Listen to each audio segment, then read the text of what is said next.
Alrighty, so today's lecture is going to be, like I said in class, about political culture and also encompass political socialization. So I'm going to go full screen here with the PowerPoint. So first, political culture, what is it? It's the widely shared beliefs, values, and norms that citizens share about our government. And so these are all things that we kind of think about our government. And so this is what political culture is called.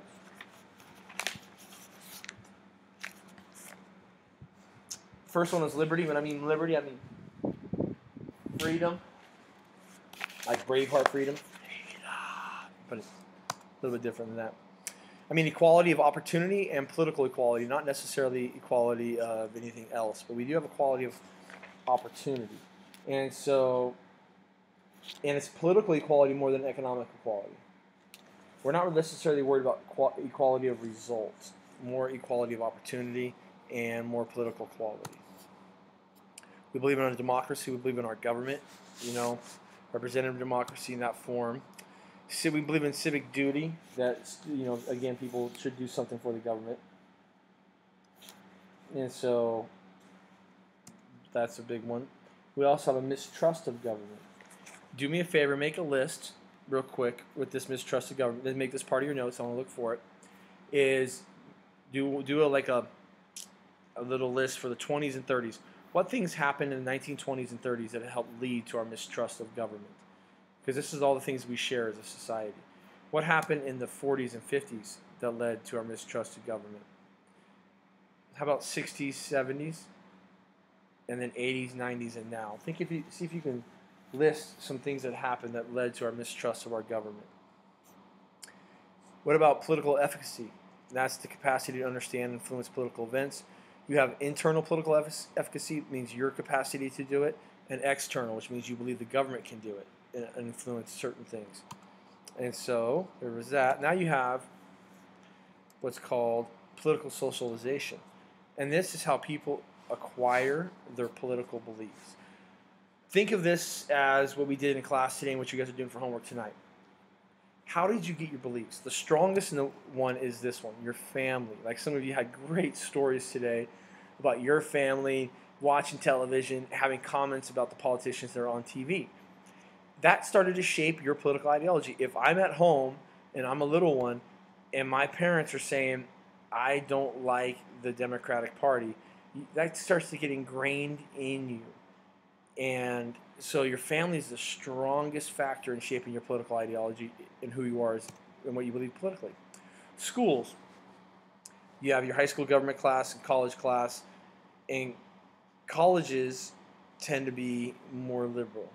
And so it depends on where you go to school. Those will, again, be more liberal for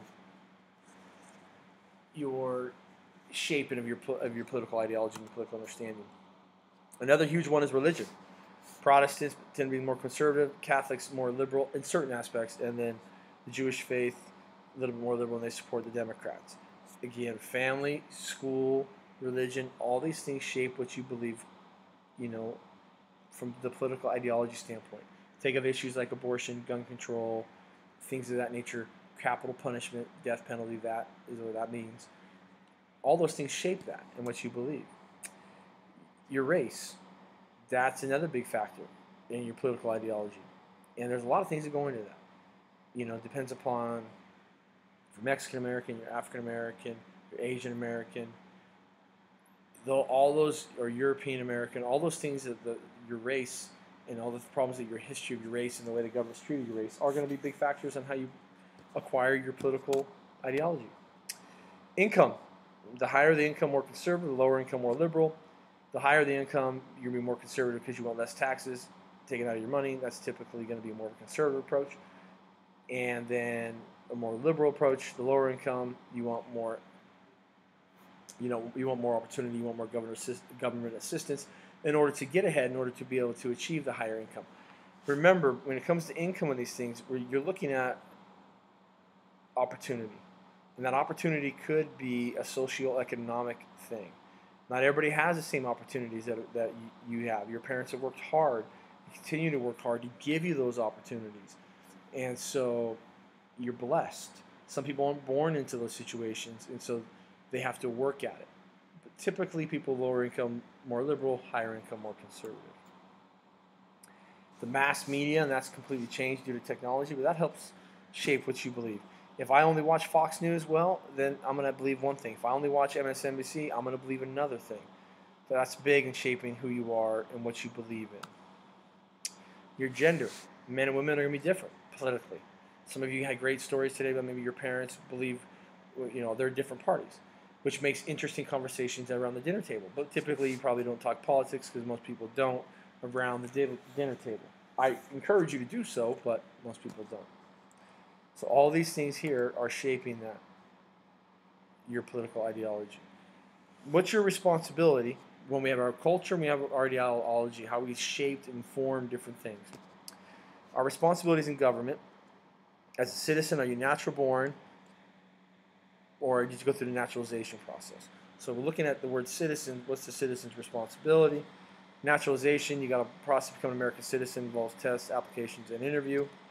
So once you're a citizen, what are your responsibilities? First is to obey the law, otherwise there is consequences. Pay taxes. That's very exciting, very fun. Register for the military when you turn 18 as a young man. So obey the law, pay taxes, register for the military. Those are the things. Civic engagement. How involved are you going to be? That's a big thing. Are you going to be what's called an electoral specialist, which is coming up right now? People whose main involvement in government is through the election process. You vote, working on political campaigns, then you're electoral specialist. Civic specialist means you volunteer, improving their community and helping others, support nonprofit organizations and things of that nature. Are you going to be a dual activist, which is both electoral specialist and civic engagement? Or are you going to be, most people, disengaged? And the disengaged are the ones who complain about everything. They do not vote or pay attention to civic affairs, and thus they have the strongest opinion because they think that their vote doesn't matter. But again, like I'll encourage you, and I know most of your parents encourage you to do this, being able to vote gives you a voice in all of this stuff, in the politics. Being disengaged does not give you a voice. And if you don't vote, people probably don't care how you feel. Because when you vote, you actively care. So that's another reason to vote. This is what we talked about today. You are discovering what is your political ideology. I told you today, you are not going to discover your political ideology through a bunch of surveys and things, worksheets you do online. But at least it gives you an idea. What's important to you? That's your political ideology. That's what you really got to focus on. Not what's important to your family, not what's important to your grandparents, but what's important to you. Now, when I say not what's important to your family, you realize that I know that they're going to shape a lot of your ideals. But what's important to you and what matters to you is what's going to shape your political ideology. And that's going to change with you over time. And, again, my political ideology might be different from my parents. My parents are older than me. And so that doesn't mean that we don't agree on a lot of things, but it just means certain different things. So what's important to me might not be important to them at their stage in their life. So this is a set of beliefs and values that shape a person's views on the world. We have the two-party system as opposed to the multi-party system in Europe. And those two parties, Republican, Democrat, we talked about that today. Again, political ideology here. You have liberalism and conservatism. That's what I kind of want to talk to you guys about a little bit right now. We'll end it with this. And then tomorrow's lecture will be on political parties. Now, this favors an active role in the government to solve society's problems. I'm going to give you guys some issues. Look at what we did today. That kind of helps you. I'm going to give you guys some issues, though. I'm just going to read them over here. And you tell me, I'm going to read, what is it, conservative or liberal? And I'll give you the conservative thing here in a second. So that's an example there. So, supports political agenda, reduce economic inequality, which means, less between rich and poor. Government regulation, environment, improve healthcare system, hence Obamacare. Strongly defend liberty and resist government efforts to interfere in people's personal lives. Basically, here's the difference. Go ahead and regulate business. Stay out of my personal life. Let me marry what I want to marry, who I want to marry, and let me do what I want to do when I want to do it, as long as it's within the law. Conservatism. There's Keith Olbermann. You don't know him. He used to be on the news. He's kind of pompous. Conservatism. Ideology that calls for a limited role in government in economic affairs, a stronger role in people's personal lives. Opposes government regulation of business, limit the size of government, reduce taxes, and cut back government programs. The problem is reduce taxes for who? Is it reduce taxes just for the upper middle class, or is it reduce taxes for the middle class? That's the difference between the two parties right now. They're arguing this, and cut back government programs. Look to private initiative or efforts by non-governmental groups such as religious congregations, charities, service organizations, businesses to deal with society's problems. Do me a favor, pay attention to the next couple of days over the news, but can you and your parents, in your notes, discuss what are some issues between the differences between the liberal and conservative? If you follow me on Twitter, I tweeted you an article today. It talks about the political platform of the Republicans and Democrats right now. Look at that, and then write that down. What is something, again, it has to do with abortion, taxes, all those things go right here. And so look at that article, and then tell me what you think, because that's perfect for what we're talking about. All right, I'm going to read you some scenarios. You tell me if this is liberal or conservative. All righty? Military spending. Who is this? They believe we should spend less on the military. Is that a liberal or conservative approach? Number 2, use of force, like the military force. They are more likely to support military intervention around the world. Is that a liberal or conservative approach? 3, social policy. I just talked about it. Who supports a woman's freedom of choice, and who supports right to life? Okay. 4, prayer in schools.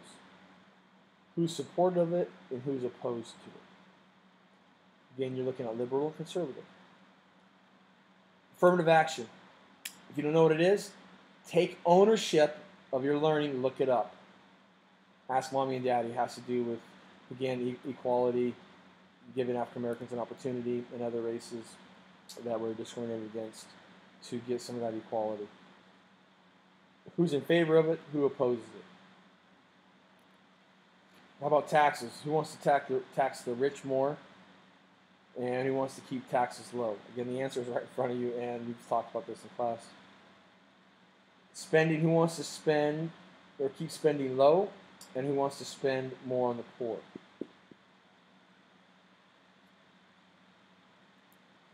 And how about the last one, defending rights? Who believes we should guard them carefully?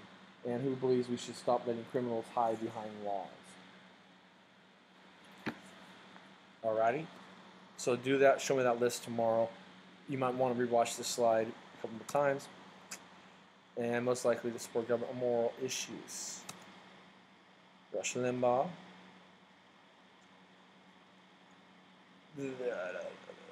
Socialism, bad word for in a lot of your households. This is again between conservatism and liberalism. You also have socialism. This is redistribution of wealth. Government owns and controls some of the economic factors of production, so do the people. People associate this with Obama because of the distribution of wealth and also his health care.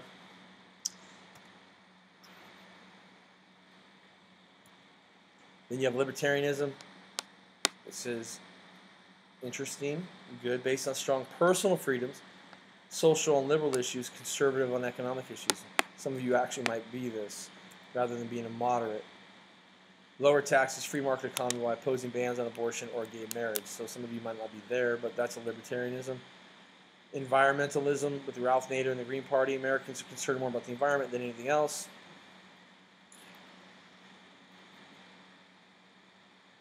And we saw this today. Moderates, most of the classes were moderate. This is a mix of liberal and conservative views. Yeah. All right, we'll stop here, and we'll do some things in class tomorrow. We'll deal with this. All righty.